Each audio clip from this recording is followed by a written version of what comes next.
আমাদের তো মানুষকে আশাবাদী করাও হচ্ছে এক ধরনের দায়িত্ব। তো আমার কাছে মনে হয় কি কিছু কিছু মানুষের কাছে নেগেটিভিটি বা নেতিবাচক প্রচার হচ্ছে একটা উদ্দীপকের মতো। হয়তো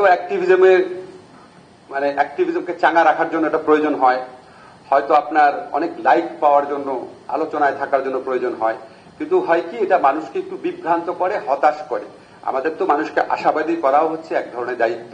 বাংলাদেশের ইতিহাসে সর্বশেষ যে নিয়োগটা হয়েছে, আমাকে অনেকেই বলেছেন, সুব্রতদা আপনারও তো নিশ্চয়ই মনে হয় সবচেয়ে ভালো নিয়োগ হয়েছে।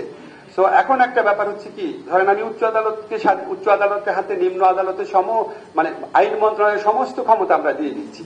সরকারের সমস্ত ক্ষমতা উচ্চ আদালতকে দিয়ে দেওয়া হয়েছে। নিম্ন আদালতে পদ সৃজন, নিম্ন আদালতে ট্রান্সফার, পদোন্নতি, শৃঙ্খলা সংক্রান্ত কার্যাবলী দেখা, উচ্চ আদালতের নিয়োগ, উচ্চ আদালতের বেঞ্চ গঠন, সবই এখন উচ্চ আদালতের হাতে। এখন যে স্বাধীনতা এস্টাবলিশ হলো, এই স্বাধীনতার সুফল কি আপনারা পাবেন? এর ফলে কি রুল অফ ল প্রতিষ্ঠিত হবে? সেটা আমি জানি না, সেটা আমি 100% বলতে পারবো না। কিন্তু আমি একটা জিনিস জানি, অসীম স্বাধীনতা, জবাবদিহি ছাড়া যদি অসীম স্বাধীনতা থাকে, সেই স্বাধীনতা সবসময় প্রত্যাশিত সুফল বয়ে আনে না। সেই জন্য আমি মনে করি উচ্চ আদালতেও কিছু সংস্কারের প্রয়োজন রয়েছে। এই সংস্কারের চিন্তা উচ্চ আদালত থেকেই আসতে হবে।